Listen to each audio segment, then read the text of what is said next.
হাতিরহানায় মৃত্যু দুই যুবকের পরিবারের হাতে ৫ লক্ষ টাকার চেক তুলে দিলেন ডিএফও ও বিধায়ক।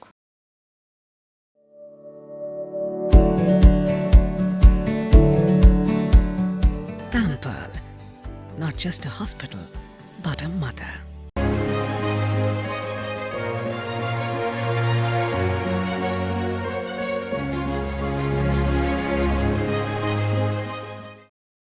গজলডোবা টাকিমারিতে হাতিরহানায় নিহত দুই যুবক তুষার দাস ও নারায়ণ দাসের পরিবারের হাতে ৫ লক্ষ টাকা করে ক্ষতিপূরণের চেক তুলে দিলেন বৈকুণ্ঠপুর বন বিভাগের ডিএফও এম রাজা এবং রাজগঞ্জের বিধায়ক খগেশ্বর রায়।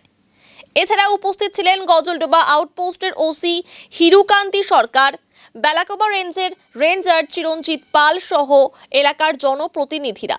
শুধু আর্থিক সহায়তা নয়, খুব শীঘ্রই মৃত দুই যুবকের পরিবার থেকে একজন করে সদস্যকে সরকারি চাকরি দেওয়ারও আশ্বাস দিয়েছেন আধিকারিকরা।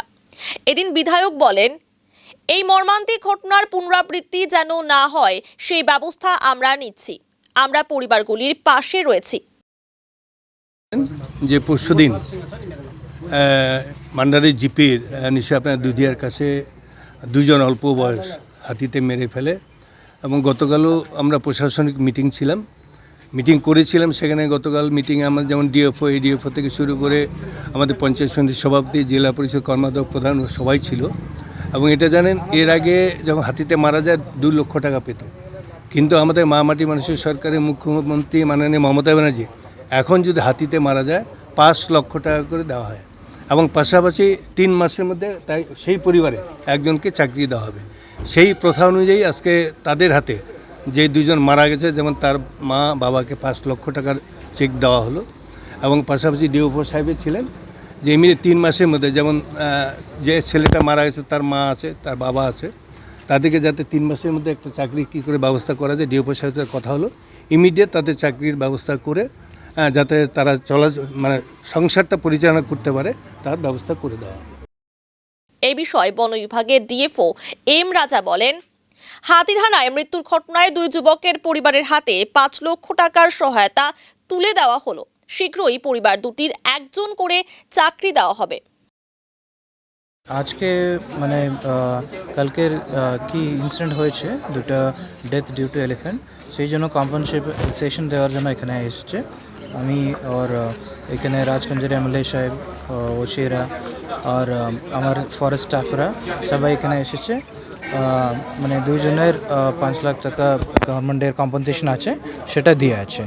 অ্যান্ড নকরির জন্য কি সার্টিফিকেট লাগবে সব এই কালেক্ট করার জন্য আমি আমার স্টাফ ওখানে যাবে, ওটা কালেক্ট করে তো তাড়াতাড়ি ওটা নকরির জন্য আমি রেডি করব। হ্যাঁ, এখানে আজকে আমি দেখা আছি, এখানে গোলগড় বলে একটা জায়গা আছে, ওখানে টেম্পোরারি এলিফ্যান্ট মনিটরিং ক্যাম্প বানিয়ে দিব। আজ থেকে শুরু হবে। ওখানে একটা গভর্নমেন্ট বিল্ডিং আছে, কালি বিল্ডিং আছে, ওখানে নতুন করে এলিফ্যান্ট ক্যাম্প শুরু হবে। তারপরে দুইটা নতুনভাবে কিউআরটি টিম বানা আছে, লোকাল জন মিলে আর অ্যাডিশনাল ভেহিকেলগুলো দিয়ে আছে অ্যান্ড কিউআরটি বানিয়ে আছে। হ্যাঁ, ছোটা ভেহিকেল আছে, টোটাল ছোটা ভেহিকেল ছোটা কিউআরটি আছে, 4+ নতুন 2টা ভেহিকেল। হ্যাঁ, আমি ফিল্ডে গিয়েছি, ফিল্ডে এসেছে রাতে, কালকে বেরোচ্ছে হাতি, কিন্তু আমার 6টা টিম ফিল্ডে গিয়েছি, সেই জন্য কিছু ইনসিডেন্ট হয় নাই। এটাই মোটামুটি 30-40টা হাতি আছে এখন, কালকে রাত্রির ডেটা এটাই আছে। এটা সিজনাল মুভমেন্ট আছে, এখানে এগ্রিকালচার, বুড্ডায়ের এগ্রিকালচার আছে, সেই জন্য জঙ্গলের বাইরে আছে, এখানে খেতের খাবার দেওয়ার জন্য বাইরে আছে। হ্যাঁ, ওটাই আমি কনফার্ম করার পরে বিভিন্ন জায়গা পাঠানোর প্ল্যান করে দেবো। এছাড়া পরিস্থিতি নিয়ন্ত্রণে আনতে ইতিমধ্যেই টাকিমারি এলাকায় একটি টেম্পোরারি এলিফ্যান্ট মনিটরিং ক্যাম্প তৈরি করা হয়েছে। এছাড়াও স্থানীয়দের নিয়ে 2টি লোকাল কুইক রেসপন্স টিম গঠন করা হয়েছে, যারা হাতির গতিবিধির ওপর নজরদারি চালাবে এবং প্রয়োজনে দ্রুত ব্যবস্থা নেবে। ওই এলাকায় 2টি অতিরিক্ত গাড়ির ব্যবস্থাও করা হয়েছে।